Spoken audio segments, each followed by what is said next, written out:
नमस्कार, आप सभी का स्वागत है अजंता क्लासेस जयपुर में। तो आज के इस वीडियो में हम लोग देखेंगे एसएससी द्वारा पूछे गए कुछ मोस्ट इंपॉर्टेंट प्रश्नों को, ठीक है। और मैंने जितने भी प्रश्न लिए हैं सभी प्रश्न पिछले साल के एग्जाम में पूछे गए प्रश्न हैं, तो वीडियो को पूरा अंत तक जरूर देखिएगा। चलिए आज की इस क्लास को हम लोग स्टार्ट करते हैं।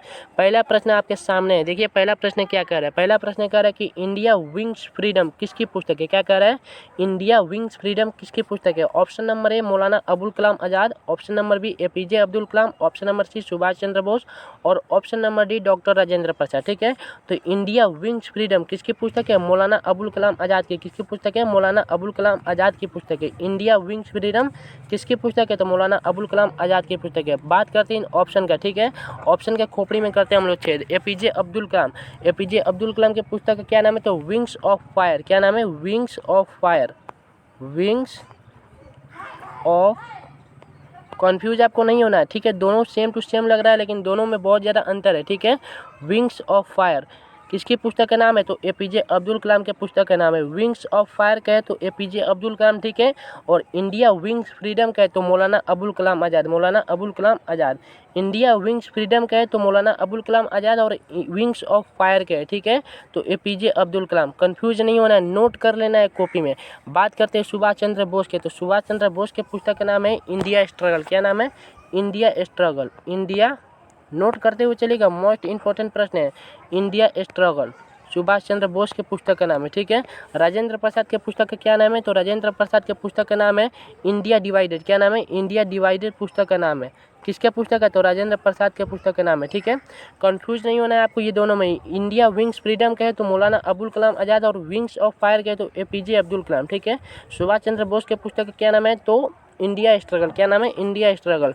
और राजेंद्र प्रसाद के पुस्तक का क्या नाम है, तो India divided. India divided. Confuse आपको नहीं होना है, नोट करते हुए सभी प्रश्नों को चलना है। चलिए अगले प्रश्न की तरफ हम चलते हैं। अगला प्रश्न देखिए क्या कह रहा है। कह रहा है निम्नलिखित में कौन सा बंदरगाह, क्या कह रहा है, निम्नलिखित में कौन सा बंदरगाह या टर्मिनल प्रशांत महासागर में नहीं पाया जाता है, ठीक है। क्या कह रहा है, कौन सा बंदरगाह या टर्मिनल प्रशांत महासागर में नहीं पाया जाता है। तो ऑप्शन नंबर ए सुनिए Yokohama, option number B Rio de Janeiro, option number C Shanghai, option number D Sydney, ठीक है। तो कौन सा ऐसा बंदरगाह या टर्मिनल है जो कि प्रशांत महासागर में नहीं पाया जाता है, तो याद रखिएगा option number B Rio de Janeiro. ये एक ऐसा महासागर है जो कि, सॉरी महासागर नहीं है, ये एक ऐसा बंदरगाह है जो कि प्रशांत महासागर में नहीं पाया जाता। और ये रियो डी जेनेवा कहाँ है, तो ब्राज़ील में है। कहाँ है, ब्राज़ील में है, ब्राज़ील में है, ठीक है। रियो डी जेनेवा कहाँ है, तो ब्राज़ील में है, ठीक है। और रियो डी जेनेवा किस महासागर में पाया जाता है भैया, ये प्रशांत महासागर में नहीं पाया जाता है तो किसी न किसी महासागर में पाया जाता होगा। तो किस महासागर में पाया जाता है रियो डी जेनेवा, तो याद रखिएगा अटलांटिक महासागर में। किस महासागर में, अटलांटिक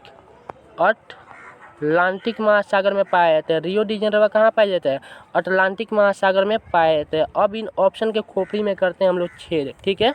उसके बाद हम लोग समझेंगे कि महासागरों की संख्या कितनी है, ठीक है।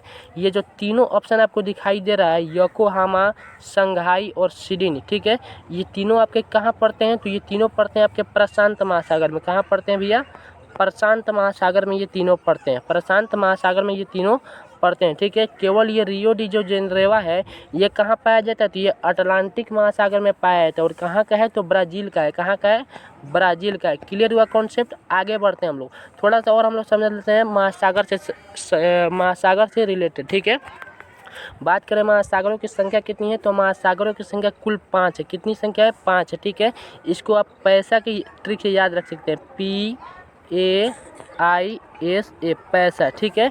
ऐसे आप पांचों महासागरों के नाम याद कर सकते हैं। P से हो जाएगा प्रशांत महासागर, A से हो जाएगा अटलांटिक महासागर, I से हो जाएगा हिंद महासागर और S से हो जाएगा साउथ ऑर्न ओशियन यानी दक्षिण महासागर और S से हो जाएगा आर्कटिक महासागर, ठीक है। ये 5 महासागर है, पांचों महासागर का नाम आप याद कर लीजिएगा, मोस्ट इंपॉर्टेंट है, ठीक है। सबसे बड़ा महासागर पूछे तो प्रशांत महासागर। कौन सा महासागर, प्रशांत महासागर, ठीक है। उससे छोटा अटलांटिक, ठीक है। ऐसे आप याद कर सकते हैं सभी प्रश्नों को। क्लियर हुआ। चलिए अगले प्रश्न को हम लोग देखते हैं। अगला प्रश्न देखिए क्या कह रहा है। अगला प्रश्न कह रहा है कि रानीपुर वन्यजीव अभ्यारण्य कहाँ स्थित है। रानीपुर वन्यजीव अभ्यारण्य कहाँ स्थित है, तो ऑप्शन नंबर है Chhattisgarh, option number B Gujarat, option number C Rajasthan, option number D Uttar Pradesh, ठीक है। तो रानीपुर वन्यजीव अभ्यारण्य कहाँ स्थित है, तो उत्तर प्रदेश में। याद रखिएगा कहाँ स्थित है, तो उत्तर प्रदेश में, ठीक है। अब करते हैं इन ऑप्शन के खोपड़ी में हम लोग छेद, ठीक है, कि कौन सा कहाँ पाया जाता है, ठीक है। बात करें हम लोग छत्तीसगढ़ की, किसकी? छत्तीसगढ़। तो छत्तीसगढ़ में क्या पाया जाता है? आपका गुरु घासीदास। क्या पाया जाता है? गुरु घासीदास। घासीदास कहाँ है? तो ये आपके छत्तीसगढ़ में है। कहाँ है? छत्तीसगढ़ में। गुरु घासीदास कहाँ है? तो भैया छत्तीसगढ़ में है। ठीक है। गुजरात में क्या है? तो गुजरात में है आपका गिर राष्ट्रीय उद्यान। क्या है आपका? गिर राष्ट्रीय उद्यान कहाँ है? तो गुजरात में है गिर राष्ट्रीय उद्यान। ठीक है, इसको आप कॉपी में नोट करते हुए चलिएगा। छत्तीसगढ़ में क्या है आपका? तो गुरु घासीदास। गुजरात में क्या है आपका? तो गिर राष्ट्रीय उद्यान। क्या है? गिर राष्ट्रीय उद्यान है। ठीक है। राजस्थान की बात करें तो राजस्थान में क्या है? तो आपका रामगढ़ विषधारी। रामगढ़ विषधारी कहाँ है? तो राजस्थान में। ठीक है।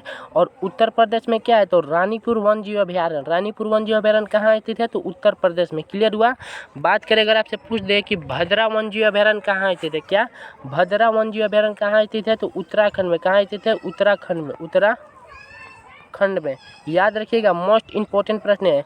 भद्रा वन जीव अभ्यारण्य कहाँ स्थित है? तो उत्तराखंड में स्थित है। ठीक है। और रानीपुर से रिलेटेड एक मोस्ट इंपॉर्टेंट क्वेश्चन है कि भारत का 53वां टाइगर रिजर्व किससे बनाया गया है? तो रानीपुर को बनाया गया है। ठीक है। भारत का 53वां टाइगर रिजर्व किससे बनाया गया है? तो रानीपुर को बनाया गया है। याद रखिएगा, सभी प्रश्नों को नोट करते हुए चलिएगा, काफ़ी इंपॉर्टेंट प्रश्न है। चलिए अगले प्रश्न को हम लोग देखते हैं। अगला प्रश्न देखिए क्या कह रहा है। अगला प्रश्न, प्रकाश के परिवर्तन के कितने नियम होते हैं? ठीक है। तो ये option number A 7, option number B, यहाँ थोड़ा टाइपिंग मिस्टेक हुआ है। ठीक है। 7, 3, 2, 4। ठीक है। कितने हो जाएंगे आपके? प्रकाश के परिवर्तन के कितने नियम होते हैं? तो प्रकाश के परिवर्तन के 2 नियम होते हैं। ठीक है। और अपवर्तन के भी कितने नियम होते हैं? तो 2 ही होते हैं। प्रकाश के परिवर्तन और अपवर्तन दोनों के नियम कितने होते हैं? 2 होते हैं।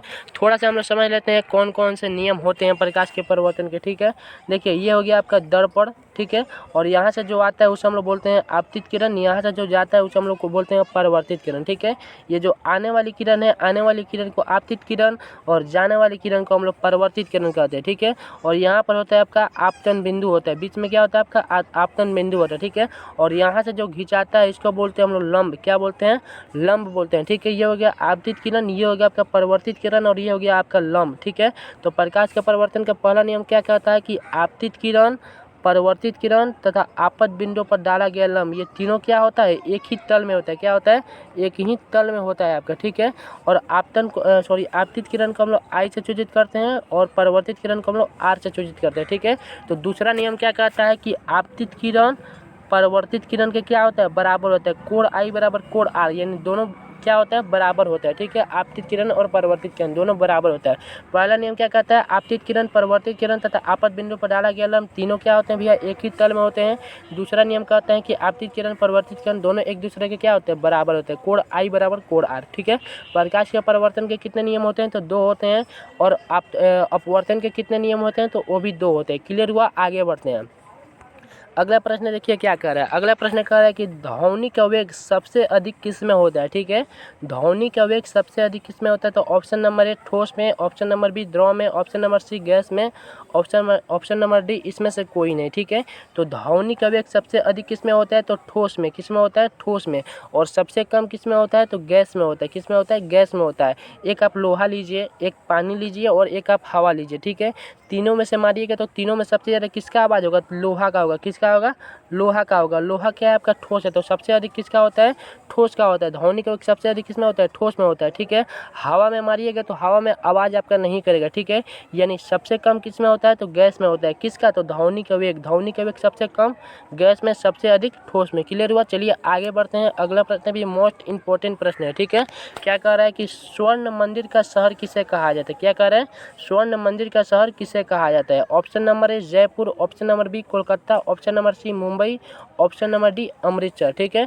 तो स्वर्ण मंदिर का शहर किसे कहा जाता है? तो अमृतसर को कहा जाता है। किसे कहा जाता है? अमृतसर को कहा जाता है स्वर्ण मंदिर का शहर। क्लियर हुआ? अब इन ऑप्शन को खोपड़ी में करते हैं हम लोग छेद। चलिए ध्यान से हम लोग समझते हैं। जयपुर को क्या कहा जाता है? तो पिंक सिटी कहा जाता है। ठीक है। क्या कहते हैं? Pink city. अगर आपसे पूछे किसे कहा जाता है? तो जयपुर को। गुलाबी शहर किसे कहा जाता है? तो जयपुर को कहा जाता है। किसे कहा जाता है? जयपुर को कहा जाता है। कोलकाता को क्या कहा जाता है? तो महलों का शहर कहा जाता है। क्या कहा जाता है? महलों का शहर पूछे कि महलों का शहर किसे कहा जाता है, तो कोलकाता को कहा जाता है। किसे कहा जाता है, कोलकाता को कहा जाता है।